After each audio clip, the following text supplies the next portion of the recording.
Alors dans ce live, j'ai envie de vous parler des signes avant-coureurs du burn-out, parce qu'avec la rentrée, je vois bien qu'il y a déjà pas mal de personnes qui sont en train de courir partout, de s'oublier complètement et de ne pas prendre le temps de prendre soin de soi. Et quand on fait tout ça, il se peut bien qu'un jour on arrive au burn-out, et croyez-moi, pour l'avoir vécu, je pense que personne n'a envie de vivre cela. Et souvent, en tout cas moi, j'avais des préjugés sur le burn-out. Je ne savais pas ce que c'était, je ne savais pas que c'était physique, je ne savais pas les signes. Et je me dis que ça peut peut-être vous intéresser et que ça pourra peut-être en éclairer certains et certaines du coup. Hello Alma, si vous avez des questions, au fur et à mesure, vous pouvez les mettre en commentaire, que vous regardiez en live ou en replay. Et brièvement, pour peut-être les nouveaux qui sont sur le profil ici, je suis Sophie. J'ai créé Voyage Transpersonnel il y a quelques années, justement à la suite d'un burn-out. Et j'ai eu à cœur de me reconvertir pour accompagner notamment les femmes hypersensibles à justement se reconnecter à elles-mêmes, à leur corps, à leurs émotions pour éviter à quelqu'un éventuellement de vivre un burn-out, même si je ne sais pas si on peut l'éviter, parce que souvent quand on a la tête dans le guidon, c'est un peu compliqué. Mais en tout cas, pour apprendre à se reconnecter à soi, à son corps et à être beaucoup plus sereine quand il y a des imprévus dans la vie et pouvoir vivre une vie plus épanouie. Hello Mélissa. Du coup, le burn-out, c'est quoi? Le burn-out, moi j'avais à l'époque la croyance que c'était mental et pas du tout physique. J'avais la croyance que le burn-out c'était plus un peu peut-être un effet de mode et pour les fainéants. Et encore en plus à l'époque, on n'en parlait pas autant qu'aujourd'hui. Il n'y avait pas autant d'informations que ce qu'il y a aujourd'hui. Et moi en fait, alors c'est avec le recul, j'ai commencé en fait à avoir beaucoup de symptômes physiques qui se sont mis en place et pendant des années. Et je ne savais pas que c'était lié au burn-out. Et surtout, j'ai commencé à aller voir plein de médecins et jamais aucun médecin ne m'a dit « Ah mais madame, faites attention, vous allez peut-être vers un burn-out ». Qu'est-ce que j'ai eu du coup comme signe et quels sont justement les signes d'un dérèglement et qu'on arrive au burn-out? La première chose souvent c'est la fatigue, mais on peut avoir d'autres signes avant d'avoir la fatigue. Pourquoi? Parce que le burn-out, on est en train de tirer sur la corde pendant des années. On est tout le temps dans l'action. On a du mal de se reposer parce qu'en fait, c'est notre système nerveux qui est dérégulé, qui est en mode combat, qui va être tout le temps en mode il faut que je sois en train de faire quelque chose, il faut que il est en train de survivre, il n'est pas en mode vie. Et du coup, ce qui se passe au niveau du corps, c'est que on commence à déréguler certaines hormones, certains neurotransmetteurs, et c'est comme si en fait on allait puiser dans les réserves de notre corps. Et à un moment, quand on a puisé dans les réserves, il arrive un moment où il n'y a plus du tout de réserve. C'est un peu comme si, en fait, pour donner l'image, c'est comme si on conduit une voiture et on commence à être dans la réserve de l'essence et qu'on va jamais remettre de l'essence en se disant ça va aller, et qu'on continue à rouler des milliers de kilomètres. À un moment, la voiture, elle va s'arrêter parce qu'elle aura plus d'essence. Et le burn-out, c'est la même chose. C'est un moment, on tire sur la corde en pensant que ça va aller, en pensant que ça va se passer, en pensant que ça va aller mieux, en pensant que en prenant peut-être un médicament, un antidouleur, c'est bon. Et en fait, non, on tire sur la corde jusqu'au jour où le corps, il en peut plus, jusqu'au jour où le corps, il s'arrête parce qu'en fait, il a plus de force, il a plus d'énergie. Et entre guillemets, il n'a pas de choix que de s'arrêter parce que il en peut plus. Alors, quels sont les signes qui peuvent indiquer que peut-être vous allez vers un burn-out? Donc, je parlais de la fatigue, souvent c'est comme ça qu'on commence à se dire qu'on est fatigué parce que justement, à force de tirer sur la corde, on peut se sentir fatigué. Donc on va commencer à avoir moins d'énergie, peut-être qu'on va avoir tendance à somnoler de la journée, à vouloir faire des siestes. Ça c'est souvent une peut-être des premières choses qui arrivent, et souvent ce qui arrive c'est quand on commence à être fatigué, on a souvent des maux de tête qui arrivent, des maux de tête fréquents. D'ailleurs ça peut arriver si on passe juste une nuit un peu plus courte que d'habitude, on peut souvent avoir mal à la tête. Ça, c'est un des premiers signes. Après, ce qui arrive souvent, c'est qu'on commence à avoir des douleurs musculaires. Et notamment dans certaines régions du corps. Donc, oui, les maux de tête, mais après, tout ce qui est nuque, des douleurs dans la nuque, des douleurs au niveau des épaules et des douleurs au niveau du dos. Moi, je me rappelle qu'avant de savoir que j'étais en burn-out, j'avais énormément de douleurs dans la nuque parce que c'est là où, notamment, le stress vient se loger. Et j'avais beau aller chez le kiné, j'avais beau faire des séances de kiné plusieurs fois par semaine, j'avais beau aller chez l'ostéopathe, en fait, rien ne faisait, rien ne partait. Et justement, je lisais un post hier d'une personne qui écrivait un peu la même chose, qui disait, elle a des grosses douleurs dans la nuque depuis un moment, elle a beau aussi avoir été faire différents types de kiné, médecins, elle n'arrive pas à faire partir les douleurs. Ben pour moi, c'est qu'il y a peut-être justement un signe de stress et peut-être de burn-out qui arrive. Donc voilà. Et moi, je remarque, c'est depuis que j'ai plus du tout ce stress et que j'ai vraiment appris à me reconnecter à moi, à mon corps, à m'écouter et arriver à réguler mon système nerveux, j'ai plus ces douleurs à la nuque. Alors ça peut arriver peut-être ponctuellement si tout d'un coup j'ai un coup de stress ou tout de suite je vais peut-être sentir un petit peu, mais ça va très vite partir. Alors que là, je me rappelle que pendant des mois, j'avais vraiment, c'était vraiment hyper douloureux et j'avais beau aller chez le kiné, j'avais beau me faire masser. Franchement, même le kiné parfois me disait mais je comprends pas, c'est hyper tendu, j'arrive pas à vous faire partir la douleur. Mais c'est juste que voilà, à un moment, tout le stress venait s'imprimer dans mon corps et j'avais pas cette conscience, je savais pas à l'époque que le corps nous envoie des messages, que le corps nous parle. Et du coup, voilà, un des signes aussi, c'est énormément de douleur, tout ce qui est nuque, épaule et dos. Ça peut indiquer, voilà, que peut-être potentiellement, si tu as ça, tu te diriges vers un burn-out. Après, ce qui peut aussi arriver, alors moi j'ai eu de la chance, j'ai pas eu ça, mais il y a plusieurs personnes que je connais qui ont vécu un burn-out, qui ont ça, c'est tout ce qui est perte de mémoire. Difficulté à se concentrer. Je me rappelle une personne m'a raconté, c'était au point où alors c'était pendant qu'elle était en arrêt maladie, mais c'était au point où elle avait garé sa voiture et elle savait plus où elle l'avait garée. Tellement, en fait, avec la fatigue, c'est comme si, voilà, il y avait les neurones un peu qui connectent plus à un moment. Et donc, on peut avoir vraiment des grosses pertes de mémoire, vraiment de la difficulté à se concentrer, à travailler, du coup. Ça, c'est aussi des signes qui peuvent indiquer qu'il y a vraiment énormément de tension, énormément de stress et qui peuvent indiquer un surmenage, un burn-out, un épuisement. Parce que le burn-out, c'est vraiment, on va dire, un peu comme le stade final. Il y a 3 stades, hein, avec l'épuisement, le surmenage, et puis pour arriver jusqu'au burn-out. Donc on peut vraiment, si on s'y connaît, si on connaît les signes, on peut déjà repérer, attention, là je vais vers peut-être un burn-out, donc il est temps que je m'arrête, il est temps que je prenne soin de moi, il est temps que je prenne soin de ma santé et de mon corps, parce que sinon, si je continue, peut-être que je vais me prendre le mur. Et croyez-moi, pour l'avoir vécu, je ne pense vraiment pas que quelqu'un a envie de vivre ça. Et je sais que quand on l'entend, on se dit non, mais pas moi, ça m'arrivera jamais. Ben si, ça peut arriver. Moi aussi, je pensais que ça m'arriverait pas. Et si, ça m'est arrivé. Et croyez-moi, tous les gens qui l'ont vécu, ils auraient préféré s'en passer. Alors bien sûr, après, comme moi, on est plusieurs à en avoir tiré des leçons, à avoir appris voilà, une manière de vivre différente et tout. Mais on n'est pas obligé d'aller jusqu'au burn-out pour changer de sa vie, pour être plus heureux, pour se reconnecter à son corps. On n'est pas obligé d'en passer par là. Donc, d'où le live d'aujourd'hui pour vous éviter d'aller jusqu'à la case burn-out. Ce qui peut aussi arriver, c'est toutes les pensées qui tournent en boucle. Quand on est hyper stressé, quand le système nerveux est dérégulé, souvent ce qu'on va avoir, c'est des pensées qui tournent en boucle sur peut-être tout ce qui ne va pas, sur le stress d'anticiper les choses. Ah, on a une réunion demain. Ah, et si ça se passe mal. Ah, et mon patron. Ah, et ceci. Vous voyez le hamster qui tourne en boucle dans la tête, et ça va pas aider du coup justement, parce que ça va renforcer tout le stress qui est déjà présent, et ça va on peut venir mettre une couche supplémentaire sur tout ce qu'on a déjà accumulé. Après aussi, à force d'être fatigué, qu'est-ce qu'on a? On a les sautes d'humeur. Alors bien sûr, ça peut arriver d'avoir une saute d'humeur, parce que voilà, peut-être qu'encore une fois, si on a mal dormi ou on a eu une nuit plus courte. Mais là, dans le cadre du burn-out, c'est que ça va être de plus en plus présent, de plus en plus répétitif. On va avoir beaucoup de nervosité, d'irritabilité. Moi, je me rappelle, c'est déjà, encore une fois, c'est de l'accumulation. C'est pas que tout d'un coup, tous les signes vont sortir. Souvent, c'est comme si on va dire, entre guillemets, on construisait tout ça sur plusieurs mois, plusieurs années. Et moi, je me rappelle, à force de travailler, je me levais vers 4-5 heures du matin, je partais travailler vers 6 heures du matin pour éviter les bouchons, j'avais 1 heure de route au minimum, je travaillais jusqu'au moins 20 heures, parfois 21 heures, puis j'avais encore 1 heure de route le soir. Donc on va dire, on pourrait se dire c'est un peu normal que j'ai fini par arriver à un burn-out.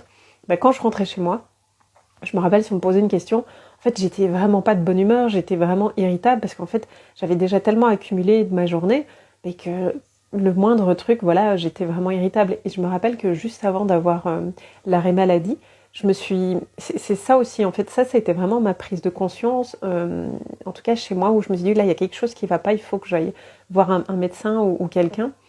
c'est que j'étais en train de discuter avec un collègue et mon boss de l'époque est venu et je me suis énervée, j'ai quand même réussi à un peu me contrôler, mais je sais qu'il m'a déclenché et que j'ai eu une réaction qui était anormale. Et, et je me dis, là, Sophie, il y a quelque chose qui va pas, c'est pas normal, t'as pas à t'en prendre comme ça sur les gens, et encore, il a en plus, c'est ton patron, en soi, de toute façon, peu importe, hein, c'est sur qui. Et je me rappelle que vraiment, j'ai pris conscience que j'avais eu une réaction disproportionnée et qui était pas du tout normale et qu'il y avait quelque chose. Et je me suis dit, ok, là, il faut que j'aille, faut que j'en parle à quelqu'un pour qu'on me donne qu'on m'éclaire sur ce qui se passait. Du coup, à l'époque, j'avais été voir une coach que j'avais déjà eue avant. Et je lui ai dit, voilà ce qui s'est passé et tout. Et là, elle m'a dit, mais en fait, t'es en burn-out, c'est elle qui a vraiment mis les mots. Et au début, vraiment, j'étais dans le déni. Je lui ai dit, mais non. Jusqu'à ce que je me mette à pleurer dans son cabinet parce que elle était venue te toucher et elle avait trouvé juste, mais je voulais tellement pas le reconnaître. Pour moi, c'était, jamais moi que j'aurais un burn-out. C'était pour les fainéants, c'était pas pour moi. Et puis je pensais que c'était mental, donc moi mentalement ça allait bien. Mais voilà. Et du coup, moi je me rappelle que vraiment ce qui m'a poussée à aller chez elle et à lui expliquer tout ça, c'était vraiment cette réaction, cette irritabilité, cette façon que j'ai eue de réagir qui était vraiment anormale et qui m'a fait dire, ok, là, Sophie, il y a quelque chose qui ne va pas et il faut changer ça. Après, tout ce qu'on peut aussi avoir, c'est tous des problèmes de santé soudains. Donc je vous disais, moi, tout d'un coup, j'ai commencé à avoir des maux de tête. Moi, ça s'est déclenché parce que j'ai fait une mononucléose et que je n'ai pas soigné, que je n'ai pas été posée. Et en fait, à partir de ce moment-là, j'avais déjà, je pense, un terrain burn-out. Je vous dis, je dormais à peine 4-5 heures par nuit, je travaillais peut-être 12, je sais même pas, plus de 12 heures par jour, avec 2 heures de trajet. Parfois, je travaillais le week-end. Enfin, voilà. Le bon esclave. J'étais complètement déconnectée de mon corps. Je savais pas gérer mes émotions. Donc, j'avais bien mis toutes des carapaces pour ne rien ressentir. J'écoutais pas mon corps. Je prenais pas soin de moi. Je savais pas me reposer parce qu'on m'avait jamais appris. Je ne méditais pas. Enfin, voilà. Vraiment, comment je vais dire, l'archétype. Non, ouais. J'étais complètement différente et je faisais complètement différemment de ce que je fais aujourd'hui. Voilà, j'étais le candidat, je pense, idéal au burn-out. Et du coup, moi, ce que j'ai commencé à voir, c'est que déjà, j'ai commencé à avoir des maux de tête. De manière régulière, jusqu'à me prendre conscience que j'avais des maux de tête tous les jours. Comment j'ai pris conscience que j'avais des maux de tête tous les jours? Si je vous disais, à un moment, j'ai commencé à vraiment avoir plein de symptômes et j'ai commencé à aller voir des médecins différents. Et notamment, à un moment, j'ai été voir un neurologue qui m'a dit, il va falloir prendre note pour savoir, parce que là, je sais pas trop vous aider. Et donc, à partir de ce moment-là, j'ai commencé à prendre note. À chaque fois que j'avais mal à la tête, c'était quand? Qu'est-ce qui s'était passé? Est-ce que j'avais mangé quelque chose? Est-ce que c'était hémisphère droit, hémisphère gauche, central? Enfin, il y avait tout un petit protocole. Et donc, j'ai commencé à avoir un carnet avec moi.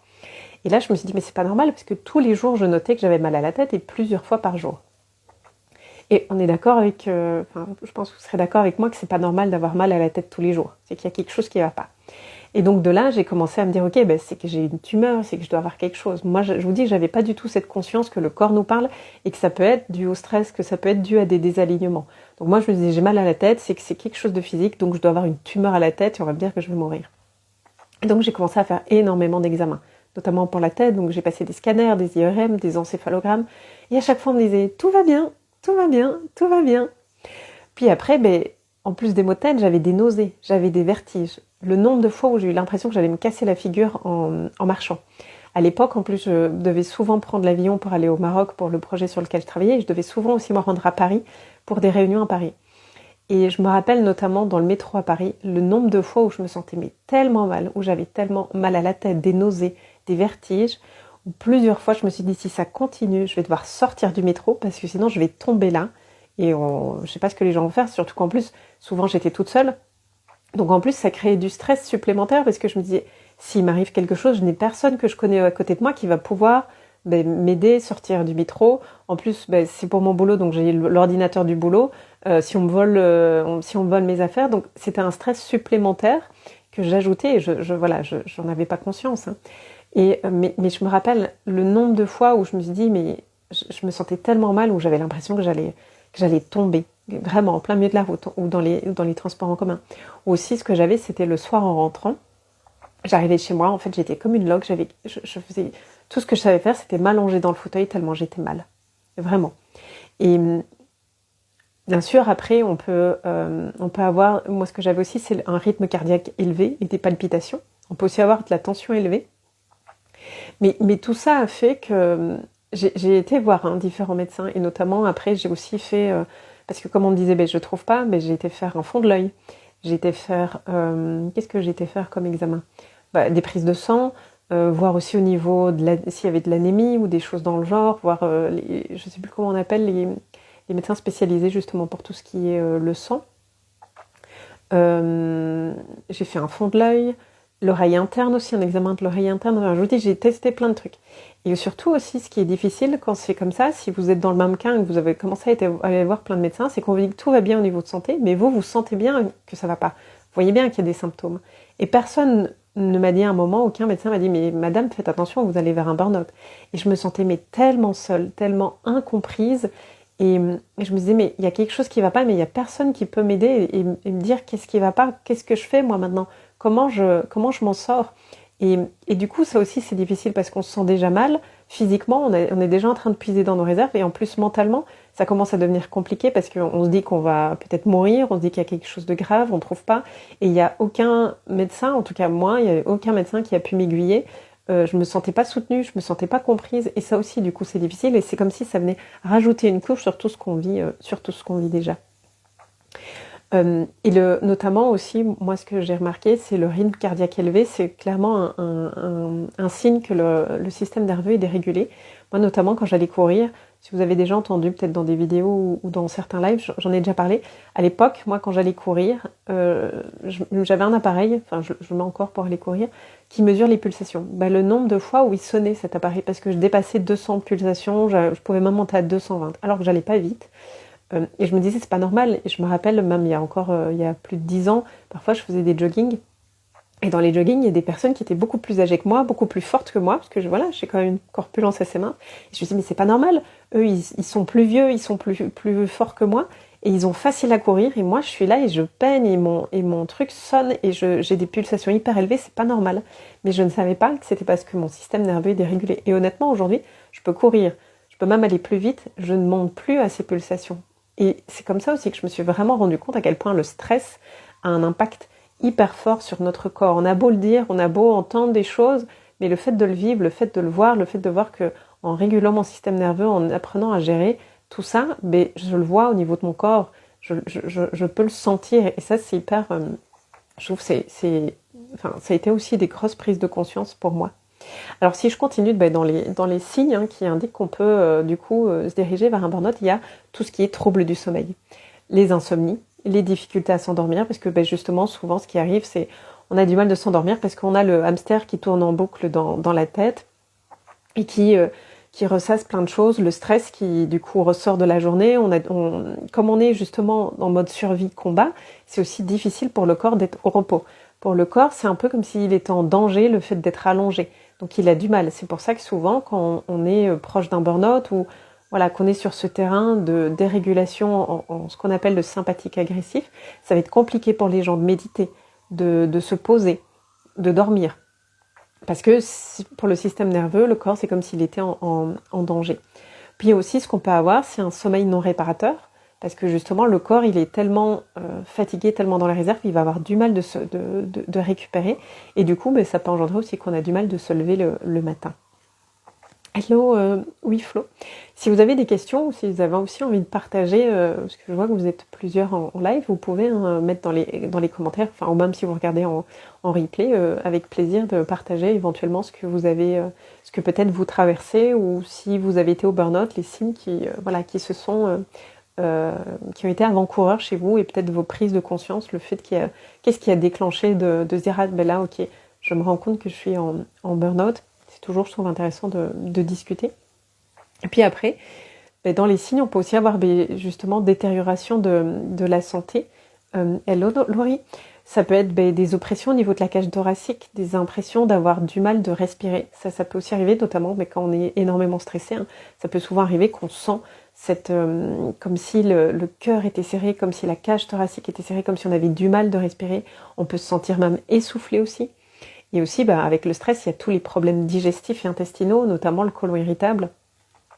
Je me rappelle quand j'étais à l'UNIF, je pense que c'est là que ça s'est déclenché. Peut-être que je l'avais un peu déjà avant, mais j'ai eu, moi, le côlon irritable. Et alors, là aussi, on va voir le médecin, on fait des examens, on prend des médicaments, mais rien ne faisait, en tout cas, chez moi.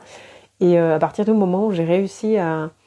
Encore une fois, pour moi, le stress, c'est vraiment quelque chose de très mauvais et qui impacte énormément négativement notre santé.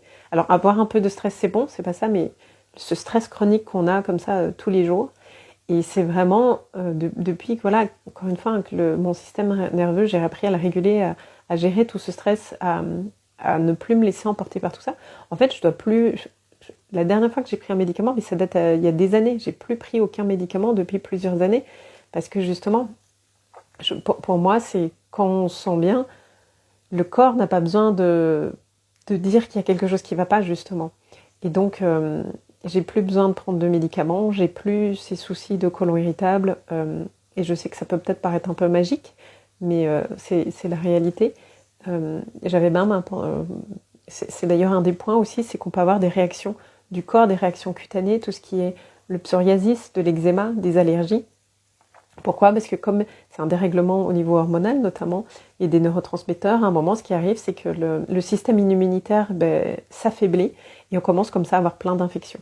Et moi, je me rappelle que j'ai aussi eu des phases où j'avais du psoriasis et j'ai eu pendant de très longues années des allergies, mais au point où je prenais des médicaments au matin, le soir, j'avais même fait des vaccins de désensibilisation, enfin plein de choses pendant des années, et honnêtement, j'avais toujours tout plein de symptômes. Et puis, il y a quelques années, quand je me suis formée aux soins énergétiques, je me suis fait deux soins. Et je savais que ça pouvait fonctionner. Par contre, j'avais le doute que moi, j'étais capable de me le faire. Et vraiment, donc c'était en juillet 2021. Et depuis ce moment-là, je n'ai plus pris un seul médicament pour mes allergies. Donc oui, c'est vraiment possible. Je sais que ça peut paraître peut-être voilà, un peu fou. Bonjour Sophie, merci pour ton partage. Je me reconnais dans beaucoup de symptômes que tu as cités: maux de tête depuis 3 ans, douleur cervicale, trapèze, bras, fatigue, malade 2-3 fois par an. Ouais. Et c'est vrai que tu vois que tu dis ça, je ne l'ai pas dit, mais moi je me rappelle que pendant plusieurs années, genre à l'hiver, j'avais au moins une fois une pharyngite ou une autre infection du jour. Alors que là, franchement, ça fait plusieurs hivers où j'ai vraiment rien du tout. Parce que pour moi, c'est voilà, quand il y a quelque chose qui ne va pas, le corps, il réagit à tout ça et il nous montre en fait. Il veut nous dire: regarde, il y a quelque chose qui ne va pas. Il y a certainement quelque chose à changer dans notre vie. Il y a peut-être trop de stress. Enfin voilà, donc c'est vraiment important. Et si vous avez plusieurs de ces symptômes, posez-vous la question de voir peut-être qu'est-ce qui a changé dans votre vie, qu'est-ce qui crée tout ce stress, comment vous pouvez apprendre à y faire face, à prendre du temps pour vous, à prendre soin de vous. Parce qu'encore une fois, croyez-moi, vous n'avez pas envie de passer par le burn-out, je vous le garantis.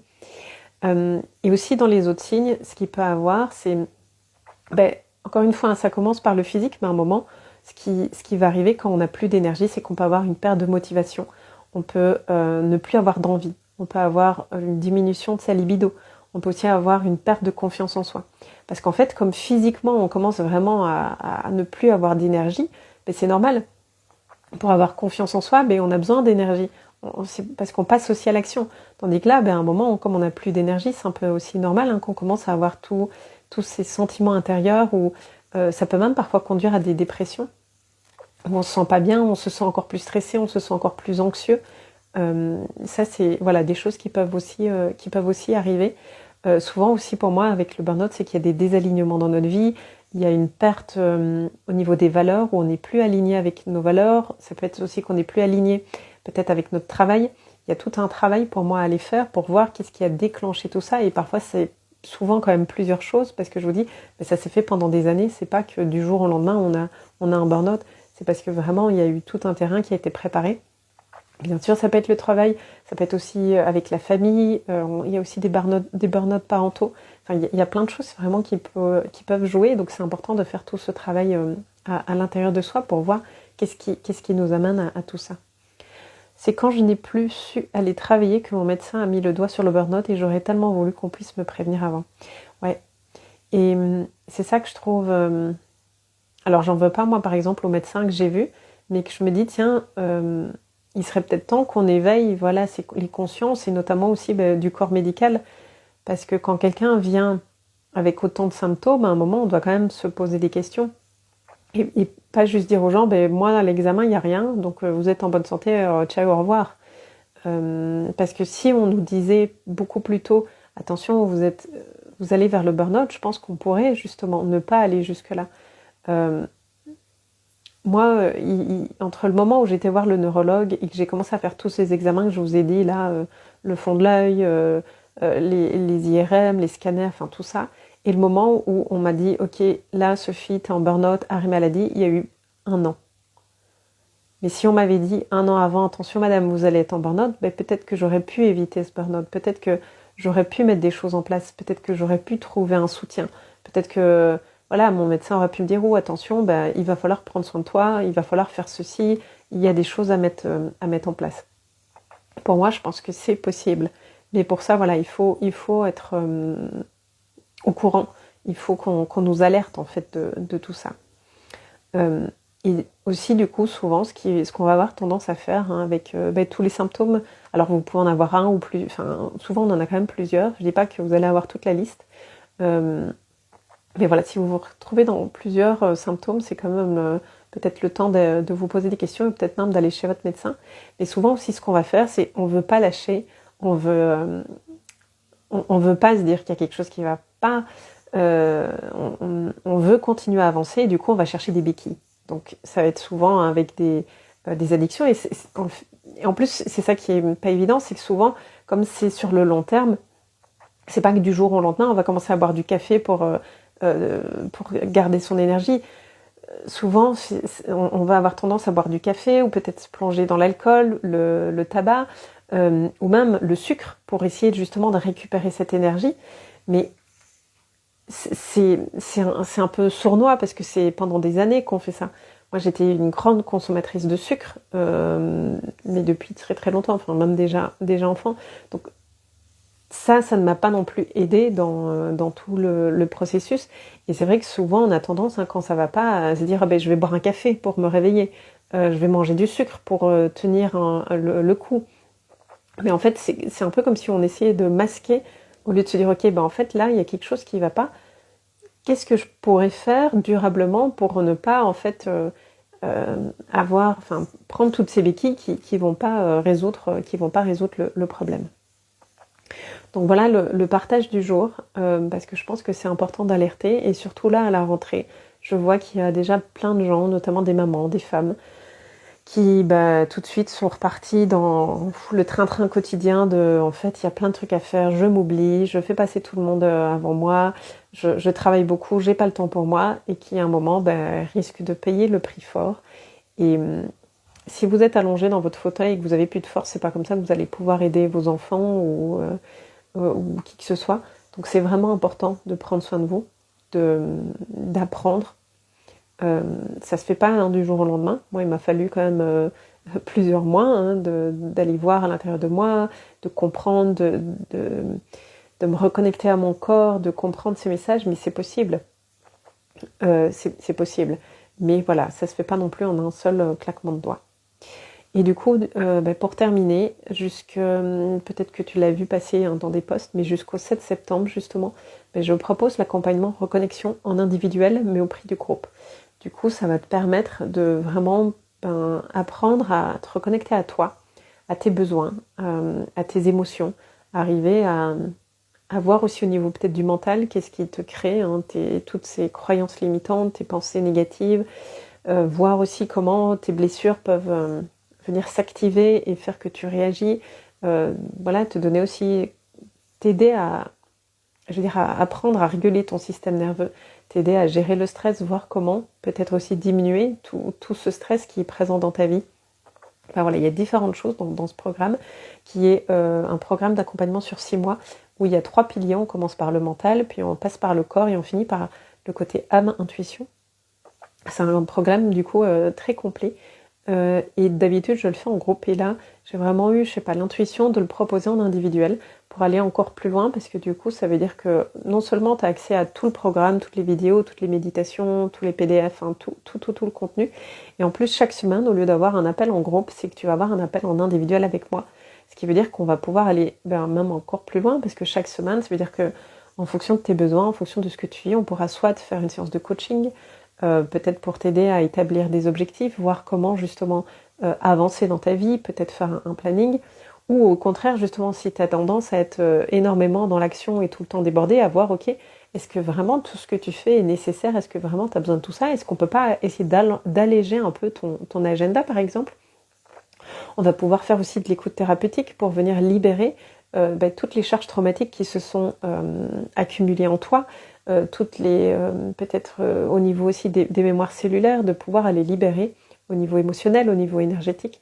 Et vraiment, du coup, chaque semaine, chaque séance sera vraiment adaptée à toi et à tes besoins, à ce que tu vis sur le moment. Donc c'est vraiment, voilà, mon cadeau de la rentrée. Si tu te sens appelé, écris-moi, on en discute et on voit si c'est pour toi ou pas.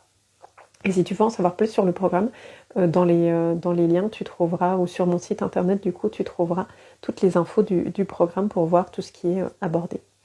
En tout cas, prenez soin de vous, que vous ayez des symptômes ou pas, prenez soin de vous, parce que notre corps, c'est notre véhicule, et c'est important d'en prendre soin. Et si on n'a plus d'énergie, on ne sait rien faire.